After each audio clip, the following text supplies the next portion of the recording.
现在我要带你去的这家传统娘惹餐厅呢，它有卖我们正在找的糕点。We are all the true blue. We are the Pure Peranakan. 娘惹的食谱跟做法都很讲究，不能马虎。是不可以上上下下、左左右右。哎呦，很忙嘞！你看，不可以，那个不可以。好了，不可以停，不可以停。1个小时前我是青春靓丽的，现在我已经黄金年华了。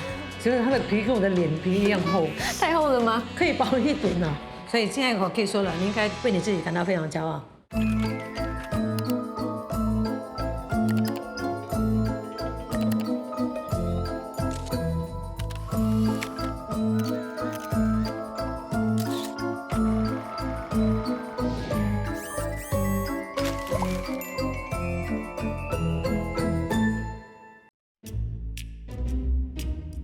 我现在要去见的这位厨师呢，他爱吃，也爱手做甜点。他自学成为一名法式烘焙师傅。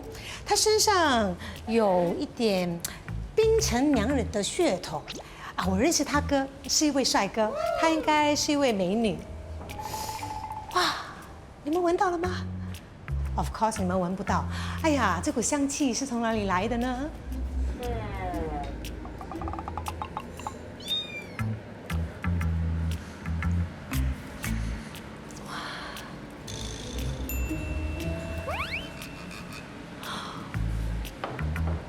太香了，嗨！嗨，你好，欢迎欢迎啊，你好。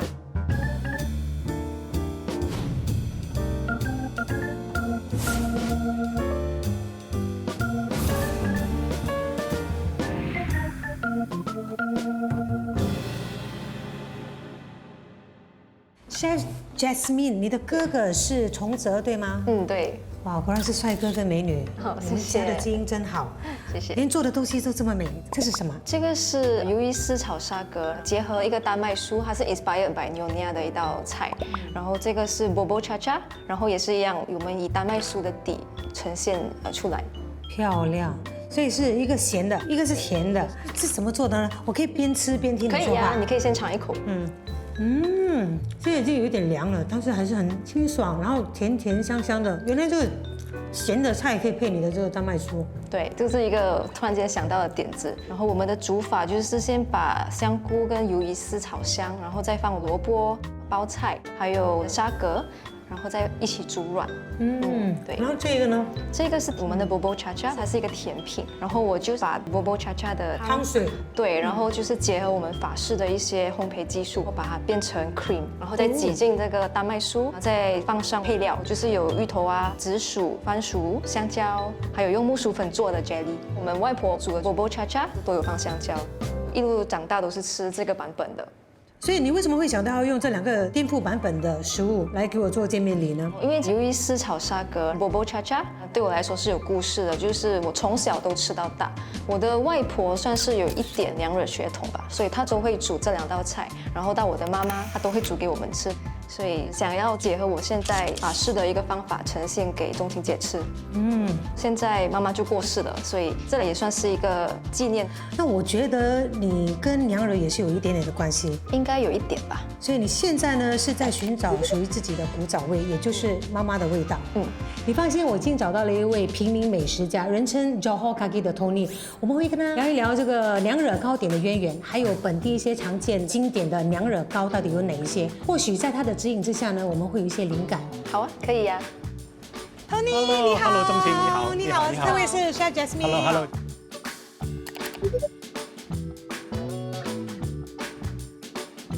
你怎么会约我们来这个娘惹糕点店呢？这个是我喜欢的店，现在是第3代了，他们坚持手做娘惹糕。但是我好奇的是这么精致又美味的娘惹糕点呢，具有什么样的特色呢？Nyonya糕点呢是一种 fusion 的美食，它是保留了华族美食文化的特色，然后在槟城有泰国跟缅甸的特色，在马六甲的话就有马来跟印度尼西亚的特色，然后呢，他们又研发了很多种不一样的娘惹糕点。15世纪至17世纪之间，南来的中国男性移民与东南亚当地土著女性通婚，繁衍出来的后代就是土生华人。男性称为巴巴，女性称为娘惹。娘惹糕点是多元文化融合之下的产物。娘惹糕点展现了早年娘惹们对华人传统的如沐之情，对在地风俗的融合之心和对不同文化的包容之意。他们善用手边食材，就地取材，强调自然原味。通过繁复的制作工序，不断的融合与创造，才有今天丰富多样的娘惹糕点。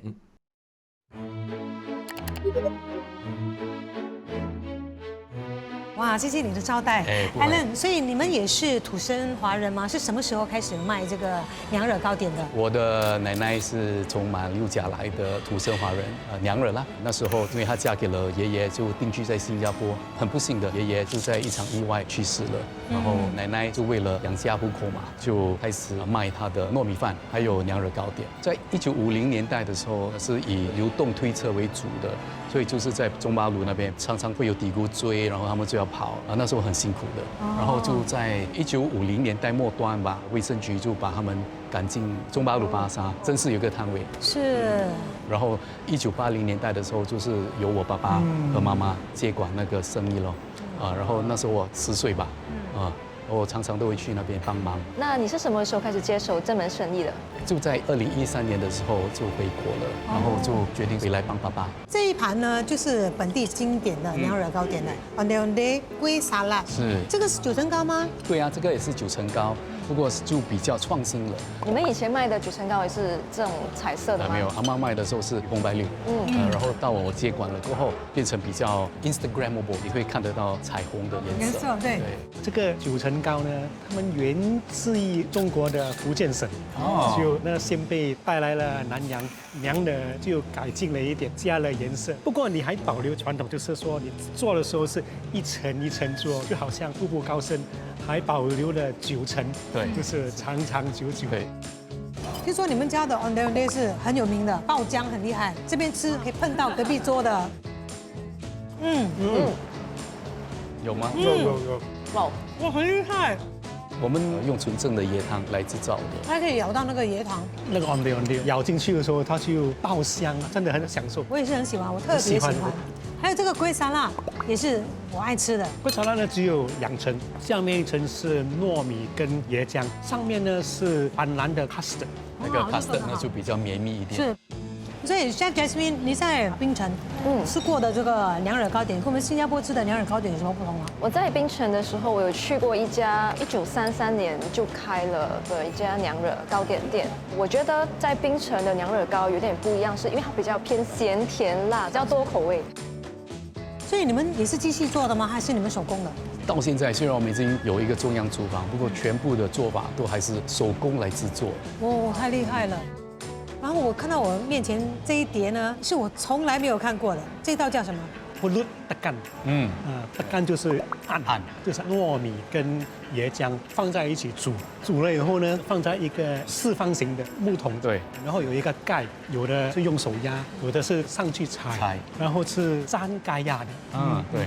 另外一个名字叫做布勒太太，在槟城太太们呢，一口一口的沾了这样，就慢慢吃啊，喝茶啊。新加坡比较少见吧？是的，所以我们是希望把一些很少看到的就做出来。因为我有听我外婆说，就是制作嘎亚的过程其实很耗时，所以特别的季节才会做给大家吃。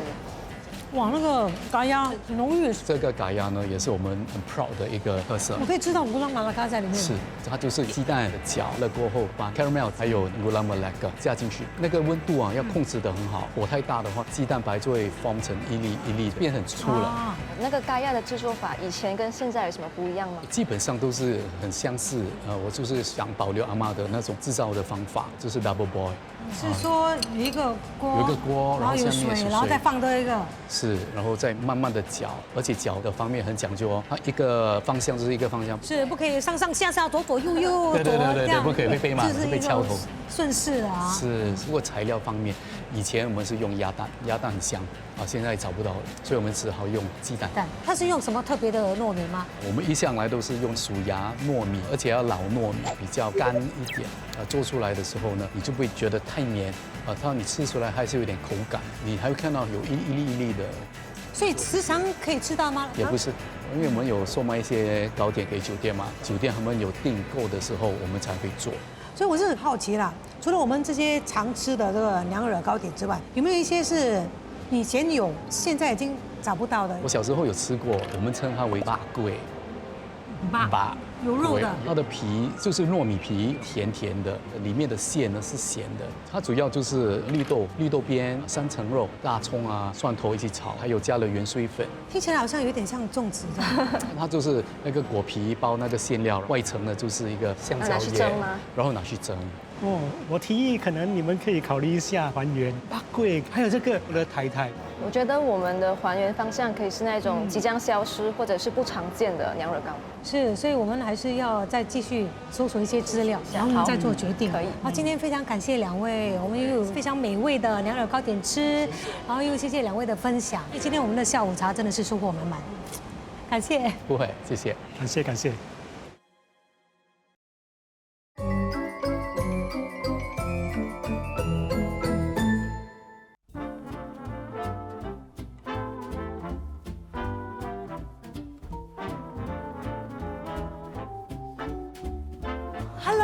Chef Kelly 是吗？是。你好，你好。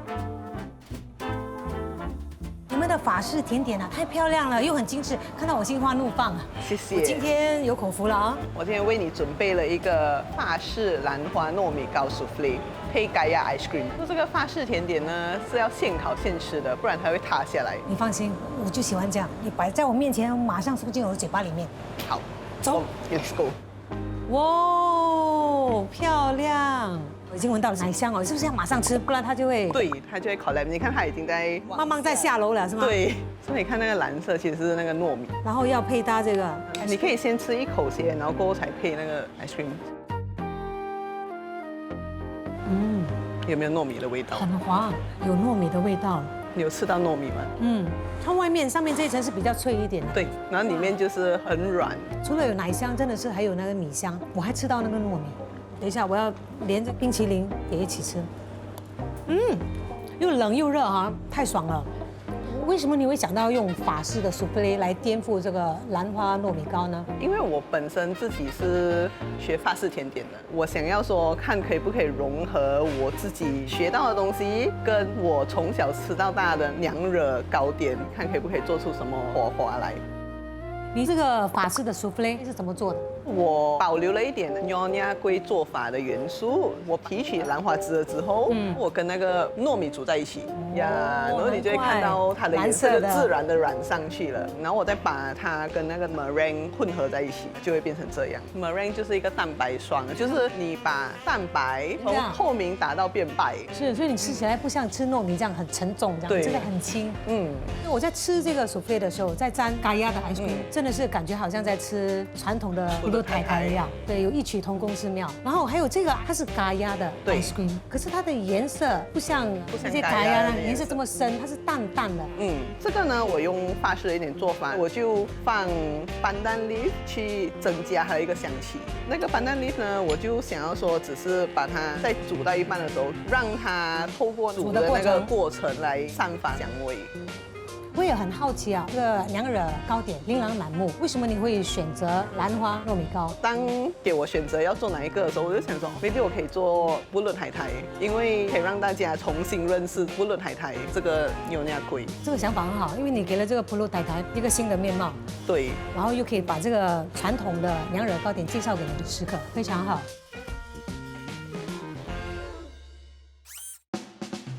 我们现在要去的这一家娘惹糕点店呢，其实他们不是土生华人，却从一位娘惹身上学到制作娘惹糕点的手艺。不晓得他们对之前 Tony 和 Alan 所提到的布鲁台台和巴贵有没有印象哦？找他们聊一聊就知道了。好，走。老板娘，给饭，我们来聊。你好，你好。你好。所以老板娘，我知道你不是娘惹，可是你们的这个制作娘惹糕点的手艺是跟位娘惹学习的。是，请问你不怎么认识这位娘惹呢？那是很偶然的，因为爸爸生意失败了，刚好娘惹是我们的邻居，他一直看到爸爸没有事情做，怎么过日子，他就讲，倒不如教你们做娘惹桂，那你们糊口啊。而且他是很用心，没有保留的教我们。哇，所以爸爸那个时候是在哪里卖这个娘惹糕点的？那时候我们住在甘榜，原来是南，爸爸就把糕点做了，拿去嘎东餐市寄卖。所以爸爸是在家里做，我们住那边也是在那边做咯。所以你是哪一年接手的呢？我是1974年，所以现在是儿子在帮你。我儿子做了，我已经退了。哦，所以儿子是哪一年接手的？ 7年前哦，正式接手。这3个月是我们比较经典的桂，红龟果、布林迪跟九层糕。当初我外公做的时候呢，是没有机会做这个，因为娘惹的食谱跟做法都很讲究，不能马虎。所以当时我外公做的时候，没有这能力做这么多，反而只有到我妈妈的手的时候呢，才有这能力开始做多几样，就是这3种。哦，原来如此。那我也知道呢，这个红龟果是娘惹经典的糕点之一，它其实也是福建人的糕点。然后红龟果呢，象征着长寿嘛，寓意就是吉祥圆满。那我要问的是，福建人的红龟果跟娘惹的红龟果不同在哪里呢？福建的红龟果，它里头馅料很多种类，很多元化，反而娘惹呢只有绿豆沙而已。就是这个而已。对。再来就是它的皮也不一样，就特别添加椰浆下去，就有这个香。哇，这个布鲁因蒂是我最喜欢的，这是蝶豆花是吗？那个糯米哦，不会太硬，软软的。这个椰丝不会太甜。我们要很新鲜的椰丝，椰糖要够。你炒的时候火候很重要，不可以太湿，也不可以太干。哇，这个是几十年的经验了，对吧？慢慢累积啊。那我发现娘惹其实对椰浆、椰丝、椰糖都特别情有独钟。对，他们都离不开呀。这也是我喜欢娘惹糕点的原因，一定要有椰浆或者是椰丝。对。所以老板娘有没有听过霸桂或者是不露台台？不露台我就没有听到。霸桂我们也是有做吧。哦，以前有做过霸桂，以前做过霸桂，现在清蒸了，我们就不做霸桂，工序太多了，太麻烦了。对，你们以前的霸桂皮都是先从糯米开始制作吗？还是怎么样呢？以前霸桂的皮哈，我们用石磨磨的嘞。哦，怎么磨呢？把糯米洗了泡水，4到6个小时后磨了，给它压干。以前我们就用比较重的东西压3、4个小时，干了再拿来用。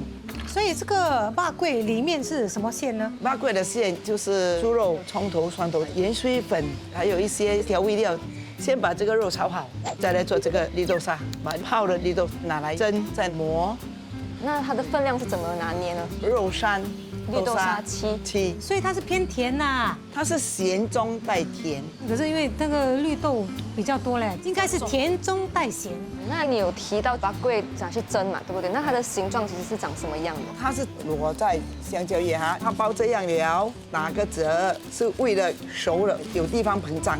所以有开口还是没有开口？没开口。哦，我觉得我们可以尝试还原这个霸桂，不然越来越少人知道这个霸桂的存在。之所以有一些娘惹糕点会失传啊，或者消失啊，就是它从食材啊到工序啊都这么讲究，这么繁琐。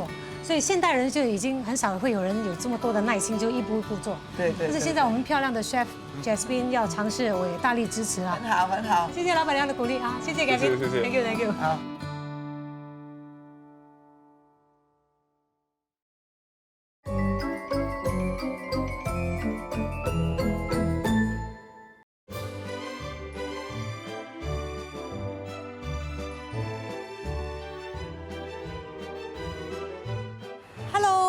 嗨，钟情你好。Stanley。哎，你在干嘛？我在做冰淇淋。冰淇淋？对，给我5分钟就好了。5分钟这么快？好，我等你。哎，钟情来。哇，请坐，请坐。谢谢。真的是5分钟哎。对呀。好快啊！哇，这个甜品是什么名堂呢？这个是一个油炸榴莲卷搭配椰子冰淇淋，这个的灵感是来自龟沙拉。很好，我开动了啊！请慢用。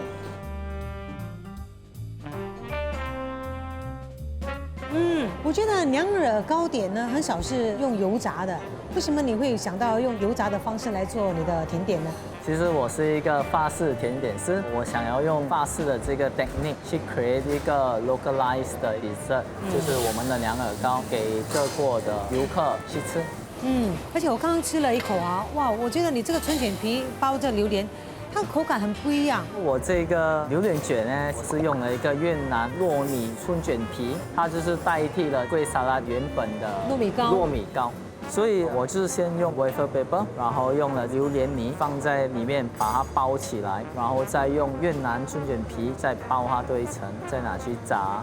为什么你的冰淇淋是椰子口味？娘惹甜点会用椰浆、椰丝，还有椰糖，然后椰子跟榴莲是一个 tropical fruits， 把它们配在一起是一个绝配。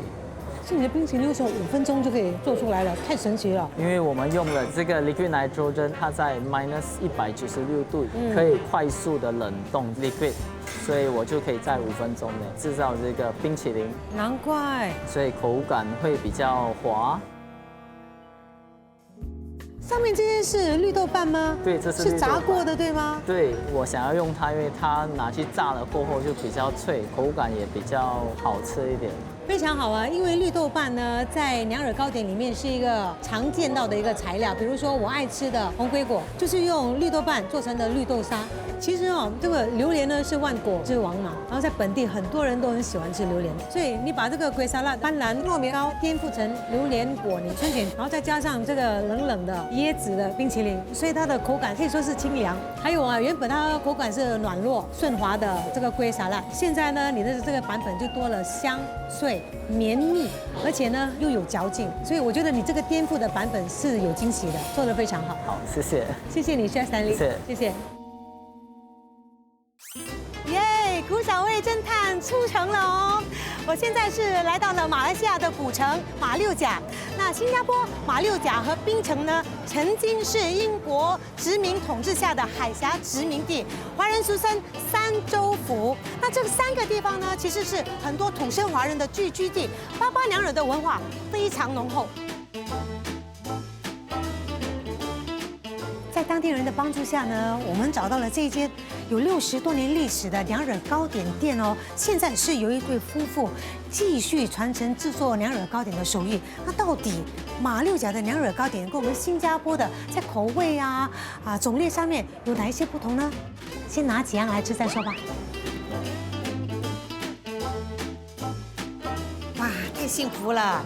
你看这个像不像荷包？对了，它就是荷包糕，马来话叫做龟bon贡，华人呢就叫它龟中贡。中贡在马来文的意思呢是钱币啦、元宝啦，所以我觉得吃这个荷包糕呢，是会让你大富大贵。哦，这个呢是米浆混合椰糖，然后当然还有用这个蝶豆花的蓝，把它染上了这个漂亮的颜色，然后呢就用香蕉叶包裹起来，最后的成品就是这个。我试试看，椰糖很滑，蓝色的部分是蝶豆花嘛，然后褐色的部分就是古老马拉糕那个椰糖。OK， 你可以想象你在吃豆花，但是它不是像豆花这样轻轻的，它是很重很重的豆花啊。那个质感就是那样，好吃。下一个我想要尝一尝的就是lepak kacang。lepak 是用叶子来包的糕点，kacang就是各种的豆类啦啊。很好吃哎，感觉在吃咸的跟甜的糯米饭，然后里面有掺那个花生，但是这个多了一层椰丝在里面，当然还有加了这个白梅豆，所以它煮了出来之后，你咬下去它是湿湿甜甜的，口感非常好。这个很漂亮、很干净的叶子呢，其实是叫做 Daun Palas， 它是属于一种棕榈树的叶子。我在新加坡还真的是没有看过人家用这种叶子来包糕点的，尤其这个糕点我很喜欢。OK， 刚才呢我吃过的那2款娘惹糕点呢，在新加坡呢尝都没尝过，看都没看过。现在呢来吃一个看起来比较熟悉的似曾相识的。我吃过的是它的那个西米黏黏的，这个是松软，真的吃了很像在吃发糕一样。你看它上面这一层是蝶豆花的蓝色，里面还掺了新鲜的椰丝，中间是有椰糖的，它最后就是水沟。哇，所以这个白果。这个就是马六甲这里的9层糕啊，但是颜色很不一样哦。为什么这里只有2个颜色而已？老板，哎，hello。老板。所以为什么你们的9层糕只有2个颜色，红跟白是有特别的意思吗？有啊，our Malaysia flag 哦 ，red and white 哦。哦，我们国旗。Yes, yes。所以一路来都是2个颜色吗？对啊，我的妈妈以前做这个糕，until now啦。就是2个颜色，红跟白。老板，听说你们这家娘惹糕点店已经有60多年的历史，对吗？我的 grandmother， 我的妈妈 ，then me 哦，my son 哦。哦，你是第3代。耶，我做40年了。40多年了，所以以前啊，他阿嬷的年代做到现在，那些糕点都是一样的吗？比如说现在我面前的这些呢？有啊，都有，阿嬷的年代就有了。有。哦。所以你觉得哦，你们马六甲的那个娘惹糕点跟新加坡的还有槟城的最大的不同在哪里？马六甲嘛有gula melaka嘛，所以来 especially onde-onde 啊、kuih bongkok， 那个gula melaka 很香。其实我觉得哦，马六甲跟新加坡的娘惹糕点呢，就是因为各自的饮食文化发展啊，还有自然条件的不同呢，就各自有各自的魅力，各自精彩。非常感谢你的招待，这些太好吃了，我吃不完的，我可以打包吗？可以啊，可以拿回来。来。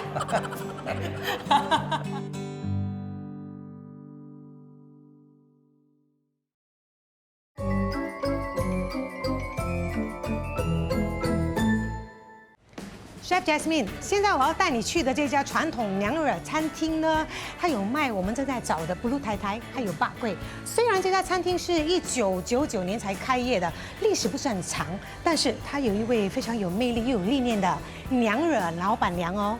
那目前呢，这个老板娘就跟她的儿子一起经营这家餐厅。那我们赶快去吧，走，就在前面。好。Hello，Madam Daniel， 还有 Dennis， 你们好。Dennis， 我知道你们这家餐厅呢是1999年才开业的，但是你们卖的食物啊、糕点啊都非常传统的哦。对的，妈妈就是在家做王梨塔，还有娘惹糕点。开始卖的时候，我就鼓励她再开个店吧。那哪一个是霸贵？这个是霸贵，因为霸贵跟布乐台台很多功夫，所以我们只在周末卖而已吧。哦，要在这里找到布鲁台台跟宝贵，真是很难得哦。对啊，那你们这些娘惹的食谱是传了几代的呢 ？I'm from the 3rd generation. 他就是第4代了。That's right. We are all the true blue. We are the true. Yeah, pure Peranakan. During the weekend, my mother, when she got free time, especially like celebration, she'll make and give us to eat now. So from there, I help her. That's why I know how to make. You can try our kuih lah. So but bak kuih is a lot of work. You must prepare a few days ahead. 绿色的。绿色的。So pretty is green. Yeah. This is pandan color. We put pandan juice. 它的皮很薄啊。Cannot be too thick lah. Too thick not nice to eat. macam bacang啊。Yeah, the liao is a bit like bacang. 它有一点像娘惹的肉粽，但是它皮很好吃，很滑很薄。The skin of the bak kuih, is it always been green color? The first time we usually eat is brown color. We Okay. put the skin gula melaka just on the flour itself. And then we have to put coconut milk, a bit of salt lah. Brown color not so nice so I change it to pandan. I like the pandan fragrance, you see. 所以它有点咸咸这样，可是它的外皮又带甜。So what else is inside? We have onion, garlic, mushroom, and then pork. Normally you fry the sliced onion first, almost garing, then you put the chopped garlic in.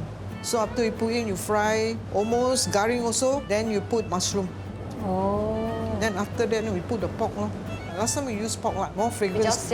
After the ingredients stir fry, then we put in the mung bean. The mung bean we already smooth already, right? So you just kacau only, that's all. When it's cold, then you wrap. Wrap it. Yeah. The seasoning? Pepper, coriander, and then black sauce and a bit of salt 那你们以前的馅料都是肉多过那个绿豆沙吗 ？Meat more Last time ones I think is more to the salty side 你们以前都是用什么样的油涂在这个香蕉叶上 ？Last time we used the pork lard. Now we use oil. The skin also we put a bit of oil, or else it will stick on the banana leaf. Yeah. But how do you wrap it inside here? The skin you make it round. Then after you put the filling, then you close it. Then you slowly you tap. Then you put inside. You make it longer a bit. Then you wrap in the banana leaf. We steam about 15-20 minutes. 我发现你们的九层糕哦，也只有3个颜色是吗？红色、绿色还有白色哦。传统的都是这3个颜色。啊，对，外婆以前是做这3个颜色给我们吃。这个真的是9层哎，9 layer。Yeah, correct. 好，那这个是布鲁台台对吗？对，我们也是叫它布鲁德干，因为以前这个娘惹糕应该是按压的。那在蒸这个糯米的时候有什么 tips？ We'll steam first about 30 minutes like that, almost cooked. Then we'll put santan. Then we steam again about 15 minutes. Then we put bunga telang, the blue flower. Then we steam for another 15 minutes like that. Then okay already. 那以前你们是怎么去定型这个布鲁台台的呢？以前是那个糯米已经煮熟了，就放在那个 wooden box 上，然后就放那个香蕉叶，多一层那个 wooden box， 然后用那个 tester 就拿来按呐。我也是有听说有些人也是用脚来踏来按形状。那跟我的外婆外公一样，我也是听说我的外公踩在上面，因为男生力量比较大，踩到它硬了，就放这2个小时给它干定型了，我们才切。那这个嘎呀都是那么粗吗？还是会更粗一点呢？外婆做的更粗一点，要拿到这个口感就是要炖更久的时间。对了。So what are the ingredients that you use for making kaya? We put sugar, egg, and santan only. 3 ingredients. 3 ingredients only. Then you做 pandan leaf. No pandan leaf. Now only the latest one, I add pandan leaf to give the fragrance. 那以前你们都不称你们的材料的嘛？要怎么去知道鸡蛋跟糖的比例要怎么抓才会找到对的味道呢？ Normally we measure by bowl. 1 bowl of egg, 1 bowl of sugar, 1 bowl of santan. 15 minutes, 20 minutes must check. Then after that stir again. Last time is not 2 hours, the whole day. 如果我们要还原古早味的娘惹糕点，我们就还原巴桂跟这个布鲁台台，你说好吗？很好了，我们也是希望更多人可以懂这些不经常吃的娘惹糕点。那到底为什么娘惹糕点对于娘惹是这么重要呢？这个意义何在呢？ It's a very wonderful memories. Whatever I can remember, I try and make and sell 啦。所以我们是最后决定还原巴桂还有布鲁台台。对。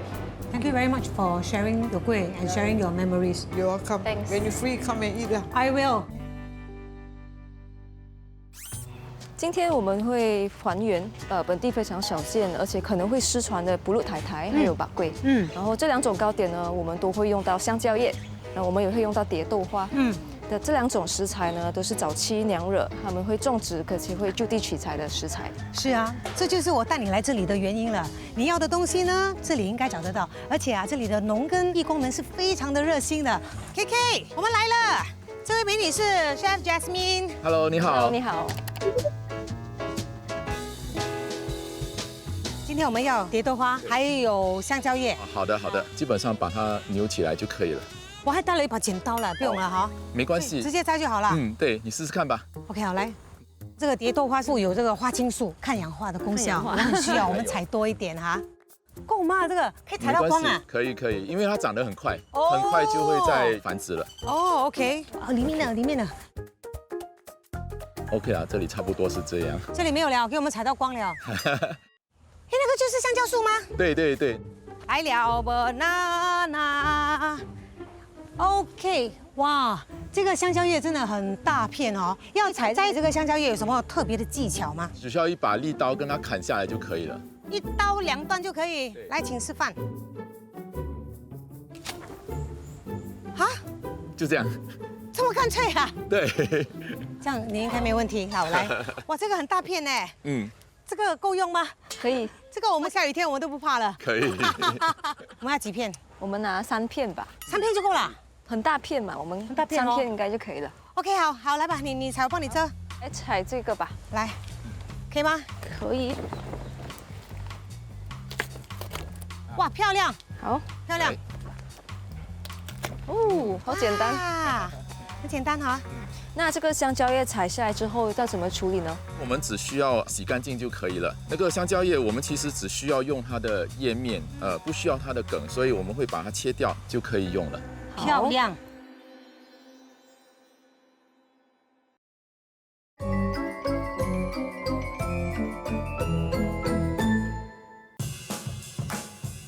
我们终于可以还原我们的巴桂还有布鲁台台了。这个就是我的外婆在槟城制作布鲁台台的模具，这个已经有差不多40年的历史了。哦，然后这个是我们制作咖椰的，它是 double boil 隔水加热。我们先放一边，等一下会用到。好，好。那我们采的香蕉叶，香蕉叶还没处理之前呢，它会很容易破，要特别小心。哎呦，太大力了。可是没关系，因为我们等一下也要还要再修，对不对？对，切成小片。接下来呢，我们会用清水先清洗，然后我们过个热水，再过火，我们让它不要那么容易撕裂。那包的时候就比较容易。对对，你怎么折它都不会裂开。OK， 现在我们是要先煮这个蝶豆花。蝶豆花这边我们可以开始煮椰糖。我听说蝶豆花要晒了才可以煮啊，不是吗？对，如果说新鲜的呢，我们马上用是可以的。如果说你没有马上用的话呢，还是要晒一晒。是因为它1天就坏了。这个椰糖我们是要做得像那个巴龟的皮。我记得 Daniel 的妈妈跟外婆都是先用椰糖，之后到了他这个时代才转去用板蓝叶汁。然后这个我们已经完全把那个椰糖融化，我们就可以倒过来放凉。好，这个是老的薯芽糯米，因为 Alan 说是要用老的糯米才可以，会比较干跟扎实。然后这边我们会把它分成2个部分，一个是白的，一个是我们之后会染上我们刚做的兰花汁。然后我们先把它沥干，所以这个比例是2跟1。对，蓝色会比较少。然后我们就让每一粒糯米都有那个颜色啊。是，然后我们就可以拿去蒸。我们先蒸大约1个小时，之后再放上我们的椰浆。OK， 所以我们的糯米已经在蒸了，接下来我们做我们的盖亚，我们会用5个，然后糖。Madam Daniel 说，对，多少鸡蛋就多少糖，就是煮出来的甜度啊就刚刚好。那椰浆我们也是一样。接下来呢，我们就是把蛋跟糖溶解在一起，从这个步骤开始，一个方向就好了。我们这个时候就把椰浆全部倒进去。哦，还有筛过啊？是的。要过一道杂质就好了。好。然后我们现在就是隔水加热，我们一定要控制好这个火候，不可以太大火，然后就慢慢搅拌。搅拌多久？根据 Madam Daniel 他们所说的方法呢，是1整天。OK， 待会儿见啊。就是我们要慢慢的搅拌，然后最后的口感必须是比较粗、比较浓。如果我偷懒不搅拌的话，它会就会看到鸡蛋是熟的，就变成熟蛋了。所以这个方法它是不能停，不可以懒惰的。对，直到它稍微有一点厚了，然后我们就可以开始炖。最基本其实都要2个小时，当然炖越久就越粗。所以你今天打算炖多久？我们看可以去到多粗就多粗吧。很好。我们现在可以先开始磨糯米。可以了，就是这样。有吗？没有这样快的。等一下呢，你就可以看到那个米浆从旁边这条缝流出来。哎呦，很忙嘞，你看。我帮你，不可以，那个不可以停，不可以停。来，我们前面来2个妹妹啊，抓住这个脚。哎，来了啊！可以吗？可以吗？可以吗？Yes， 成功了！妈，成功了吗？够用吗？差不多了。来，谢谢2位妹妹哈，掌声鼓励一下，谢谢。好，那我们现在要把米浆挤干，拿那个果脆，让它压到干。我们现在还有我们的绿豆瓣，我们要做那个巴柜里面的那个绿豆沙。你要蒸对吗？对，然后我们就蒸1个半小时吧。好，那个老店家好像没有说也放斑斓叶哦。其实是看每一家不同的方法跟口味。好，这个非常漂亮，已经差不多要定型了。对，所以我们要炖它。你拿出来放椰浆，这样它会比较均匀的涂在那个糯米上面呐。是的。蓝白都要放椰浆吗？对，让那个糯米吸那个椰浆，让它均匀的蒸最后的15分钟。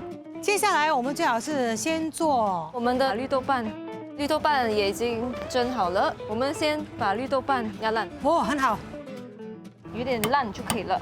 烂了。在吃的时候可以吃到一点颗粒。那糯米已经蒸好了，我们把它放过来，重，可以吗？对。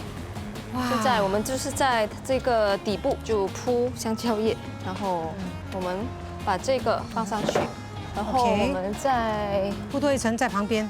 是的。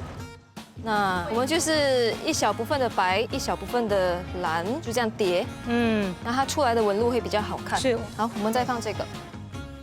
好，你要放在哪里呀？我放在地上。好，小心啊。好，我帮你拿。好，来，那多一点，多一点，要包多几层嘛。我们真的是很讲究卫生哦。是，这样够干净了吧？已经包到密不透风了哈。我们最主要是把它压紧就好了，然后我们把它拿起来。这个就是我们的最后一个步骤，它特别的重，我们至少要等4个小时，然后就是让它紧跟干。我跟你商量一件事情啊，好，太阳要下山了，所以我们是不是要分工合作？你来负责猪肉，所以要剁碎的是吗？是，我们的猪肉要剁碎，我来负责糯米皮。这边我们有已经挤干的果脆，我就跟着古早味的方法，加了椰浆，还有椰糖。Madam Daniel 有说过，以前的人都是放椰糖，是他自己不喜欢，所以他改成斑斓。是的，然后我们加了一点猪油。好，我觉得糯米团可以了。好，我要用2把刀了啊！不懂2把刀是想象中那么容易吗？我觉得我不够高嘞，这个东西很高，差不多了，我觉得这个很漂亮了。好，那我们现在开始炒巴贵的馅，这个是猪油。那我们的油热了，我们就可以把我们的红葱放下去，然后我们这个要炒到 Hagaring， 炒这个要有耐心，不能急。差不多了，我们下我们的蒜。好，蒜我们要特别小心，太大火会很快就对，焦了。很快就焦。所以蒜蓉之后是要放一点那个香茅，对，然后我们炒一下，急不来哈。对，然后我们可以下香菇，我们最后才放猪肉。好，然后我们现在开始调味，这个元荽粉呢，它很重的味道，我们也不要放太多。来，你要不要我尝一下味道？好，怎样？我觉得差不多。所以这个炒好了。才放那个绿豆沙。对，我们做的是巴贵嘛，所以我觉得我们的肉比较多。主角是肉，对，主角是肉，是绿豆沙。是。好了，我们现在放一旁给它凉哈。时间到了，我们可以脱模了。需要点时间。哇，很扎实，很扎实，很成功。好，差不多。哦，很漂亮。那我们可以开始切。这个盖鸭也已经好了，我们大概炖了有3个小时吧。什么3个小时？从刚才到现在啊，至少有5个小时了。5个小时前我是青春靓丽的，现在我已经黄金年华了。我们可以开始摆盘我们的古早味盖鸭。哇，漂亮！好，哎呀，我要晕了。终于完成了一个咕噜台台。是，我们巴贵的馅应该也已经凉了。好，折一折哈，给它一点空间，它在蒸的时候会膨胀。好了，我们就放进去蒸15分钟。要品尝娘惹糕，当然需要找一个充满娘惹气息的地方了。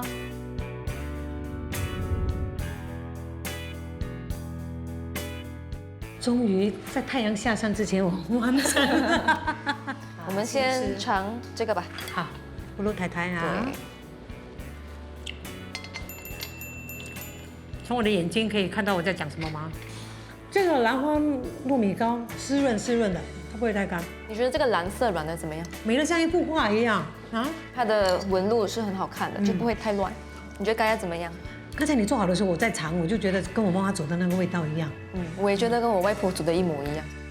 这个紧张了，这个会有点小紧张，它的技巧比较困难一点。不要担心，要做的我们已经做了。花了很长的时间，现在就是要见证。你来了啊！其实很好，还蛮漂亮，还蛮漂亮，只是那个形状有点。OK， 我先帮你咬一口，你别怕。如何？我第一个感觉，觉得它的皮跟我的脸皮一样厚。太厚了吗？可以薄一点啊，不过它的馅料还蛮香的。那我尝试一下。好。